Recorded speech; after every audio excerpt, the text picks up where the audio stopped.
지난 시간에 우리 샤콜리 리드 홀 재결합 이론에 대해서 학습을 마쳤습니다. 그래서 원래 오늘은 이제 표면 재결합 속도를 하려고 했는데 그래도 좀 문제를 좀 풀어보고 더 개념을 확실하게 이해하는 시간을 갖고자 합니다. 그래서 여기 나오는 문제들은 그 반도체 공학 교재 예제라든가 연습 문제 중에서 발췌한 것들입니다. 여러분들 그 교재에 있는 연습 문제, 예제 모두 다 싹 풀어봐야 됩니다. 아주 중요한 것들만 구성이 되어 있으니까요. 이 개념을 이해하고 또 본문에서 다루지 않았던 내용들도 일부 나오게 됩니다. 그래서 여러분들 연습 문제는 꼭 풀어보는 것이 좋겠습니다. 자, 이런 문제입니다. N형 실리콘 반도체가 상온에 놓여 있다. 그리고 10의 16승 도핑을 하였고 소수 캐리어, 이거 소수 캐리어죠. 타우 P로 표현을 해도 되고요. 타우 P 제로로 표현을 해도 됩니다. 그런데 이제 교재에서는 타우 P로 표현하겠다고 얘기를 했죠. 상관없습니다. 그래서 10의 마이너스 7승 세크. 이때 다수 캐리어 전자의 수명을 구해보아라 그랬습니다. 여러분, N형 반도체에서 다수 캐리어는 뭐가 되죠? N0가 되는 거죠. 즉 열평형 상태의 전자 농도가 됩니다. 그리고 이 열평형 상태의 전자 농도의 재결합률이나 열평형 상태의 양공의 재결합률은 같습니다. 그래서 이렇게 쓸 수가 있죠. 이거 같습니다. 그래서 N0는 10의 16승. 우리가 구하고자 하는 것은 타우 N0가 되겠죠. 자, 그 다음에 P0는 어떻게 됩니까? 농도 곱의 일정 규칙으로부터 10의 16수이니까 10의 한 4승 정도가 나올 겁니다. 그죠? 2.25 곱하기 10의 4승. 그리고 소수 캐리어 수명은 10의 마이너스 7승. 그래서 타우 N0는 4.444 곱하기 10의 4승 세크. 여러분들, 다수 캐리어 수명은 소수 캐리어 수명하고 비교를 해보세요. 엄청난 차이가 나죠? 왜 이런 차이를 유발시킬까요? 자, N형 반도체죠. 양공이 압도적으로 적습니다. 그래서 전자들은 양공들과 쉽게 빠른 시간 내에 재결합할 수가 없습니다. 그래서 수명이 길어진다고 볼 수 있는데요. 여러분들 혹시 이런 생각을 하는 분이 있을지 몰라서 뭐 아주 쉬운 거지만 기본적인 거지만 한번 여기서 언급을 하려고 하는데요. 자, P0는 10의 4승이죠. 자, 전자는 10의 16승계가 있습니다. 그러면 이 양공 전부 재결합시켜서 없애버리면 여기 남는 거는 뭐 그야말로 10의 16승 거의 그냥 그대로 남는다고 봐야죠. 이만큼 재결합을 하는데 사용해도 전자는 대부분 다 남습니다. 그러면 전자의 수명은 무한해 해야 되지 않을까요? 왜냐하면 양공하고 재결합하고 양공이 전부 없어졌는데 그 나머지 전자들은 어떻게 재결합을 합니까? 그냥 시간이 무한대로 흘러가야지 라고 생각하는 사람이 있을까요? 자, 그거는 잘못된 생각입니다. 왜냐하면 열평형 상태에서 양공은 이렇게 전자하고 재결합하고 딱 없어지는 것이 아니라 계속 생성, 소멸한다 그랬죠? 그 양공은 계속 생성이 됩니다. 그러면 전자는 계속 재결합해서 없어지고, 그래서 마치 소수의 양공이니까 이 많은 전자들은 이 양공과 결합하려면 어떻게 해야 됩니까? 기다려야 되는 겁니다. 그러니까 계속 머물고 있다가 양공이 생성이 되면 또 가서 재결합해서 없어지고, 그래서 전자의 수명이라는 것은 계속 이렇게 길 수밖에 없는 겁니다. 상당히 길죠. 이렇게 긴 시간을 갖고 있다가 양공이 소멸되고 또 생성이 되면 가서 또 재결합하고, 그러한 평균 시간이 이렇게 된다는 겁니다. 즉 이 얘기는 앞에서 설명했죠. 재결합하여 소멸을 할 때까지 확산한 평균 시간. 여러분들 이 개념 아주 잘 이해해야 됩니다. 아주 중요합니다. 자, 그 다음에 두 번째, 열평형 상태에서 전자와 양공의 생성률, 재결합률 이거 같겠죠? 그 열평형 상태니까 GN0, GP0, RN0, RP0 다 같습니다. 이 값은 어떻게 될까요? 바로 요게 되겠죠? 그래서 10의 11승, 단위 시간, 단위 최적당 10의 11승계의 캐리어들이 생성이 되고 재결합이 된다. 그 다음에 과잉 캐리어가 10의 14승의 비율로 생성된다면 양공의 재결합률. 자, N타입 반도체에서 양공의 재결합률입니다. 소수 캐리어죠. 자, 그러면 RP로 쓸 수가 있겠죠. 그러면 타우 P라는 것은 P0 플러스 타우 P가 되겠죠. 양공의 재결합률이라는 것은 열평형 상태의 양공과 과잉 캐리어의 양공이 있습니다. 그렇죠? 그런데 여기서 이 P 재료가 무시가 되기 때문에 그냥 이렇게 델타 P로 쓰는 겁니다. 그래서 결국 이것이 과잉 캐리어로 과잉 캐리어의 재결합률로 변하는 거죠. 그래서 이렇게 되고 10의 21승 단위 시간 단위 최적당 10의 21승의 양공들이 재결합한다. 그렇게 보시면 되겠습니다. 그래서 여기서 양공의 재결합률이라는 것은 결국 과잉 캐리어의 재결합률로 바뀐다는 겁니다. 이런 N형 반도체에서는 이 개념을 잘 이해를 해야 되겠습니다. 자, 그럼 다음 문제를 보겠습니다. 자, N형 실리콘 반도체가 상온에 놓여 있습니다. 이렇게 되고요. 과잉 캐리어가 10의 14승의 비율로 생성이 된다. 트랩의 에너지 준위는 진성 페르미 준위와 거의 동일하다고 가정한다. 이게 N', P'은 NI가 된다는 얘기겠죠. 과잉 캐리어의 재결합률을 구해보아라. 여러분들, 우리 앞에서 SRH 재결합 이론에서 구한 식이 최종적으로 이겁니다. 그죠? 요거는 타우 P가 되는 거죠. 그렇죠? 그래서 이렇게 간략하게 쓸 수가 있다 그랬죠. 근데 한번 이거를 가만히 보세요. 우리가 표기법을 과잉 캐리어의 재결합을 라지 R이라 그랬죠. 근데 여기 가만히 보면 여기 열평형 상태에 즉 진성 캐리어 농도의 항도 나와 있죠. 그렇죠? 그래서 이거를 엄격하게 표현을 한다면 이게 라지 R이 아닙니다. 사실은 스몰 R이 되는 거죠. 그냥 여기에는 과잉 캐리어의 항도 있지만 열평형 상태의 항도 있는 거죠. 그래서 사실은 이걸 R로 표현해야 되고 여기 나와 있네요. 스몰 R로 표현해야 되고 R0 플러스 라지 R 이렇게 표현하는 게 맞는데요. 결국 여기에서 NP 곱을 구해보면 NI 제곱이 나오죠. 그래서 결국 이거 없어지는 겁니다. 결국 이 항이 없어지니까 결국 과잉 캐리어로만 표현이 된다는 겁니다. 그래서 그냥 R 이렇게 쓴 겁니다. 사실은 정확히 쓴다면 스몰 r 이렇게 써야 되는 게 맞습니다. 그런데 여기서 요 ni 제곱항이 없어지니까 결국 과잉 캐리어 항만 남습니다. 그래서 여러분들 요거를 잘 이해를 해야 됩니다. 그래서 열평형 상태에서는 NP가 ni 제곱이 되니까 그렇죠? 과잉 캐리어의 재결합률이 된다는 겁니다. 결국 이것이.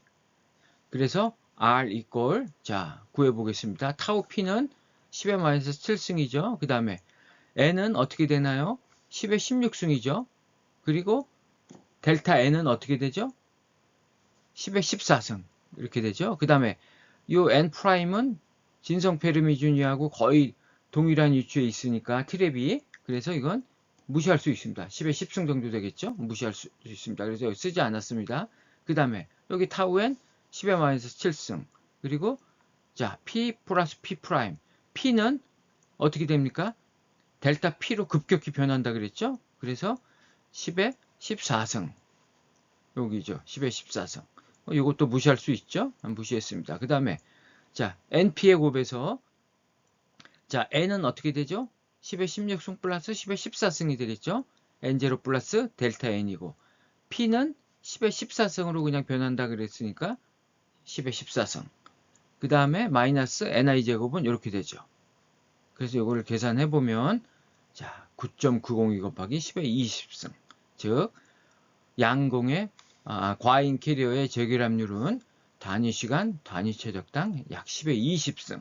이 정도가 나온다는 것을 알 수가 있습니다. 여러분들 요거 앞부분 설명 잘 이해해야 되겠습니다. 자, 그 다음에 SHR 재결합에서 n equal p equal 0, n 프라임, p 프라임 equal ni일 때 재결합률을 구해보아라. 그리고 재결합률이 갖는 물리적 의미를 기술하여라. 자, 이렇게 쓸 수가 있죠? 자, np가 0입니다. np가 0이니까 이거 0이죠? 그럼 이렇게 되죠? 그러면 여기는 어떻게 됩니까? ni가 되겠죠? 요 n이 0이니까 p가 0이고, 그래서 토탈 이렇게 쓸 수가 있습니다. 재결합이 마이너스로 표시가 됐습니다. 자, 그럼 우리 한번 앞에서 배운 거 다시 한번 상기를 해보겠습니다. 캐리어의 알짜 변화율은 어떻게 쓸 수가 있죠? 캐리어의 알짜 변화율, 시간적 변화율이 되겠습니다. 그러면 생성되는 거에서 재결합되는 거 빼야 되겠죠. 생성되는 건 뭐가 있죠? 열평형에서 생성되는 G0와 그 다음에 과잉 생성 마이너스 열평형 생성과 재결합과 과잉 재결합. 그래서 결국 G0, R0는 같은 거죠. 그래서 G-R이 되는 겁니다. 이것이 만약에 0보다 크다 그러면 어떻게 되는 거죠? G가 더 큰 거니까 캐리어의 생성이 우세하고, 이게 0보다 작다 그러면 캐리어의 재결합이 우세하다. 이렇게 볼 수가 있겠죠? 그럼 자, 여기서 한번 보겠습니다. G-R이라는 것은 라지 G-R이 되죠. 근데 여기서 R이 이렇게 되죠? 그러면 플러스가 됩니다. 그리고 우리가 G를 0으로 가정한다면 이 G-R이라는 것은 양수가 된다는 겁니다.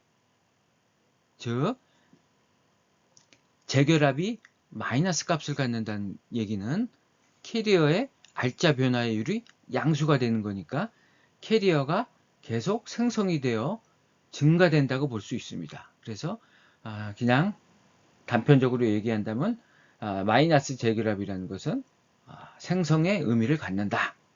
그런 물리적 의미를 갖는다. 그렇게 해석하면 되겠습니다. 다음 문제입니다. SRH 재결합 방정식을 이용해서 진성 반도체의 과잉 캐리어의 재결합률을 구해보아라. 그 다음에 이렇게 가정을 했습니다. 자, 이걸 아까 설명했죠. 앞에서 스몰 r로 정확히 표현하면 스몰 r이 맞다고. 근데 라지 r로 봐도 됩니다. 결국 과잉 캐리어의 재결합률이 되는 거니까. 자, 그래서 n은 ni 플러스 델타 n이 되겠죠? p는 pi 플러스 델타 p가 되고. 그래서 자, 라지 r이라는 것은 자, 여기 mp 곱합니다. 그리고 마이너스 ni 제곱을 합니다. 그러면 우리 진성 반도체니까 ni equal pi equal ni가 되죠. 그래서 이렇게 쓸 수가 있고요. 그 다음에 여기에서 n 프라임이라는 것은 ni라 그랬죠.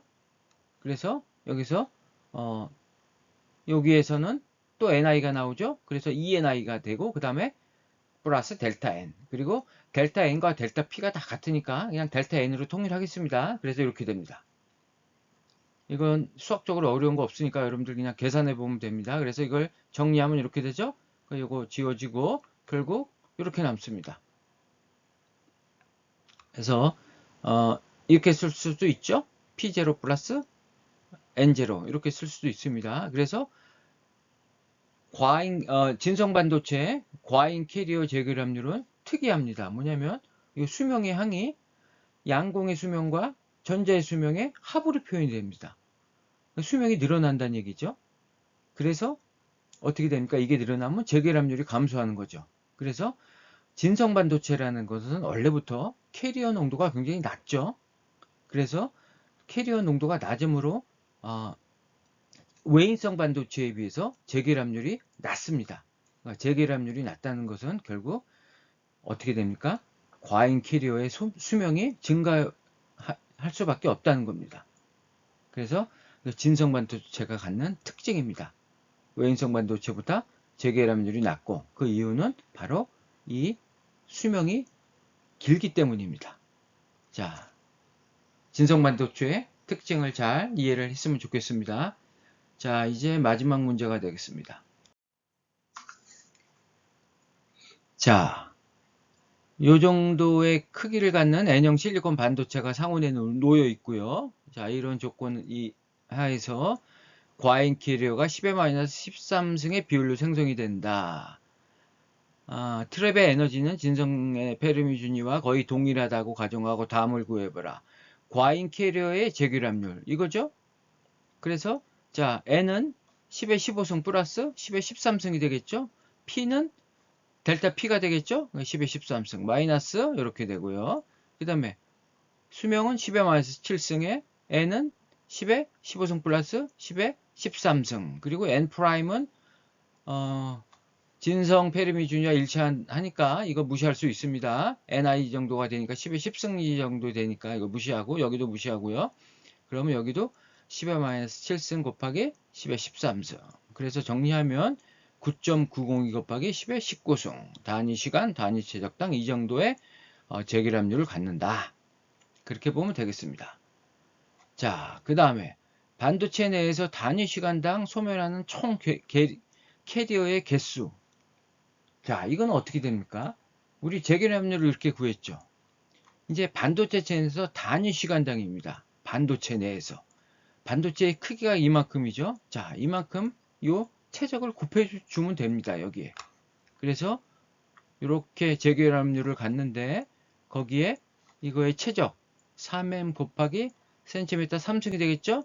이걸 곱해주면 이만한 최적을 갖는 반도체 내에서 단위 시간당 소멸하는 총 캐리어의 개수, 뭐 재결합이 되겠죠. 이거는 이 반도체 토탈 크기 내에서 재결합하는 캐리어의 농도가 되겠습니다. 재결합률이 되는 거죠, 결국.